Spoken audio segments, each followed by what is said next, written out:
আপনি আসলে যেমনটি বলছিলেন গাজীপুরের জয়দেবপুর রেল স্টেশনের পাশেই কাজীবাড়ি এলাকায় দুটি ট্রেন মুখোমুখি সংঘর্ষ হয়েছে। এতে কিন্তু কোনো নিহতের ঘটনা নেই, তবে একজন চালক সহ 4 জন আহত হয়েছে। তাদেরকে স্থানীয়রা উদ্ধার করে শহীদ তাজউদ্দিন আহমেদ মেডিকেল কলেজ হাসপাতালে পাঠিয়েছেন।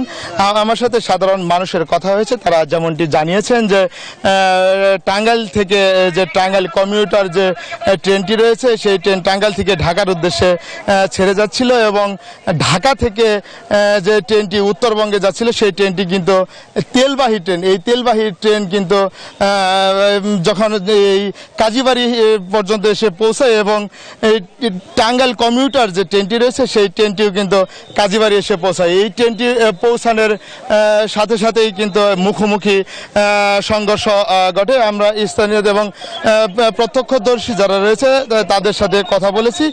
এই যে যাত্রীবাহী যে ট্রেনটি রয়েছে সেই ট্রেনটিতে কিন্তু যাত্রী ছিল না। যাত্রী না থাকার কারণে যাত্রী না থাকার কারণেই কিন্তু আসলে বড় ধরনের কোনো দুর্ঘটনা কিন্তু আসলে আমি দেখায় যে এই যে যাত্রীবাহী ট্রেন, এই ট্রেনে কিন্তু প্রচুর পরিমাণ তেল থাকে। আমি যদি একটু বলি যে এই ট্রেনের অনেক বড় একটি ট্রেন, এই বড় ট্রেনে যে পুরোটা ট্রেন জুড়েই কিন্তু তেল রয়েছে, সেই তেল কিন্তু এখনো পড়ছে। আমি যদি একটু দেখাই যে ট্রেনের যে তেল পড়ছে প্রত্যেকটা বগি দিয়েই কিন্তু এইভাবেই অঝোর ধারায় যে তেল, সেই তেল কিন্তু নিচে পড়ে যাচ্ছে, ট্রেন লাইনের নিচে পড়ে যাচ্ছে। এবং আসলে এটা কিন্তু আসলে সাধারণ যারা রয়েছে এবং ফায়ার সার্ভিস যারা রয়েছে তাদের সাথে কথা হয়েছে, তারা যেমনটি বলছিলেন যে এটা আসলে কিন্তু খুবই বিপজ্জনক একটা বিষয় যে ট্রেন থেকে যে তেল পড়া, সেই তেল পড়াটা কিন্তু আসলে খুবই বিপজ্জনক এবং তারা কিন্তু খুব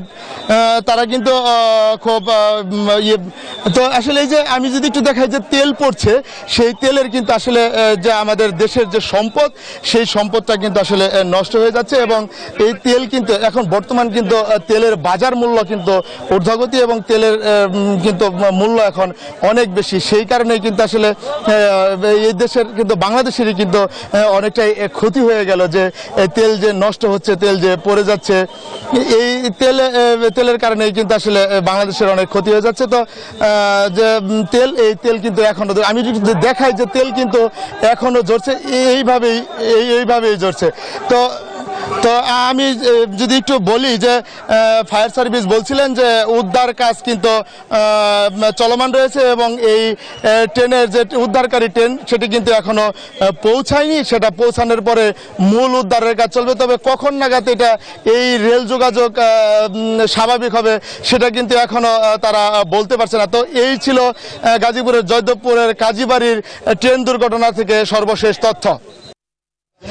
আসলে আপনি যেমনটি বলছিলেন গাজীপুরের জয়দেবপুর রেল জংশনের খুব কাছেই কিন্তু এই যে মুখোমুখি যে ট্রেনের যে দুর্ঘটনা সেটি কিন্তু ঘটেছে। আসলে যদি জয়দেবপুর জংশনের কাছেই যদি এই দুর্ঘটনাটা না ঘটতো তাহলে কিন্তু আসলে আরও কিন্তু ক্ষতির সম্মুখীন হইতো, কারণ জয়দেবপুর জংশন কাছে থাকার কারণেই কিন্তু যে টাঙ্গাইল কমিউটার যে ট্রেনটি রয়েছে সেই ট্রেনের কিন্তু গতি কম ছিল এবং যে ধীরাশ্রম, আমাদের যে গাজীপুরে যে ধীরাশ্রম সেখানেও কিন্তু ট্রেনের কিন্তু একটি স্টেশন রয়েছে। সেই কারণে কিন্তু আসলে দুইটি ট্রেনেরই গতি কম থাকায় কিন্তু আসলে কম ক্ষতির সম্মুখীন হতে হয়েছে, সেই কারণেই কিন্তু আসলে কম ক্ষতি হয়েছে।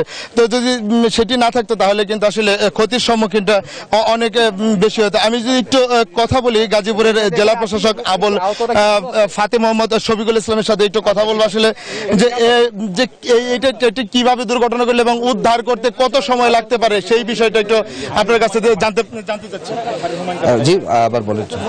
এই ট্রেনটি উদ্ধার করতে কত সময় লাগতে পারে, কিভাবে দুর্ঘটনা করছে এবং হতাহতের কোনো ঘটনা আছে কিনা? আমি এইমাত্র পরিচালক শহীদ তাজউদ্দিন আহমেদ মেডিকেল কলেজ হাসপাতালের সাথে কথা বললাম। 4 জন আহত ছিলেন, একজনকে ছেড়ে দেওয়া হয়েছে, 3 জন আছেন, তাদের অবস্থা আশঙ্কাজনক না, ডাক্তার তাদের চিকিৎসার ব্যবস্থা করছেন। আর এই উদ্ধারের বিষয়ে উদ্ধারকারী ট্রেন কাছাকাছি চলে আসছে, প্রায় আধা ঘন্টা হয়ে গেছে, তারা ঢাকা থেকে রওনা দিয়েছে। উদ্ধারকারী ট্রেন আসলে আমরা এখানে রেকি করে দেখলাম যে খুব দ্রুতই আসলে আমরা রেল যোগাযোগ সচল করতে পারবো। মাত্র আপনি জানেন যে 2টি লাইনের মধ্যখানে যেই একটি বগি যদি সরিয়ে রাখা যায় তাহলে ট্রেন যোগাযোগ আমরা স্বাভাবিক করতে পারবো। আমাদের একটি লাইন পুরোপুরি অক্ষত আছে এবং এটা সচল করা সম্ভব, তো বেশি সময় লাগবে না তো এই রেল যোগাযোগটি সচল করতে। তবে আপনি কি ধারণা করতে পারছেন যে কতক্ষণের মধ্যে এই যে উত্তরবঙ্গে এবং ময়মনসিংহের ট্রেন যোগাযোগটা স্বাভাবিক হতে পারে? আমি টেকনিক্যাল টিমরা আসলে কথা বললেই আমি আসলে অ্যাকুরেটলি বলতে পারবো। স্বাভাবিক দৃষ্টি মনে হচ্ছে যে একটি বগি সরিয়ে নিতে খুব বেশি সময় লাগার কথা না। তো উনি আসলে যেমনটি বলছিলেন যে আসলে উদ্ধারকারী ট্রেন কিন্তু এখন পর্যন্ত এসে পৌঁছায়নি এবং উদ্ধারকারী ট্রেন এসে পৌঁছানোর পরে আসলে উদ্ধার কাজ শুরু হবে। এরপরে কিন্তু আসলে উদ্ধার কাজ শেষ হলে আসলে বলতে পারবে যে কতক্ষণ পর্যন্ত এই পরে আসলে এই রাস্তা যে ট্রেন লাইন রয়েছে সেই ট্রেন লাইন স্বাভাবিক হবে। তো যে উদ্ধারকারী যে ট্রেন, এই ট্রেনটি আসার পরে উদ্ধার কাজ শুরু হবে এবং উদ্ধার কাজ শুরু হওয়ার পরে কিন্তু এই ট্রেন যোগাযোগ স্বাভাবিক হবে, এমনটি জানিয়েছেন গাজীপুরের জেলা প্রশাসক। তবে আমি যদি আরেকটু জানিয়ে রাখি যে যে তেলবাহী ট্রেন রয়েছে সেই ট্রেনের কিন্তু এখন পর্যন্ত তেল পড়ছে, সেইটার কিন্তু কোনো এখন পর্যন্ত কোনো সুরাহা হয়নি এবং যে 2টি স্টেশন পাশাপাশি থাকার কারণেই কিন্তু ট্রেনের যে গতি সেটা কম থাকার কারণেই কিন্তু দুর্ঘটনার পরিমাণ কম হয়েছে। তো এই ছিল গাজীপুরের জয়দেবপুর।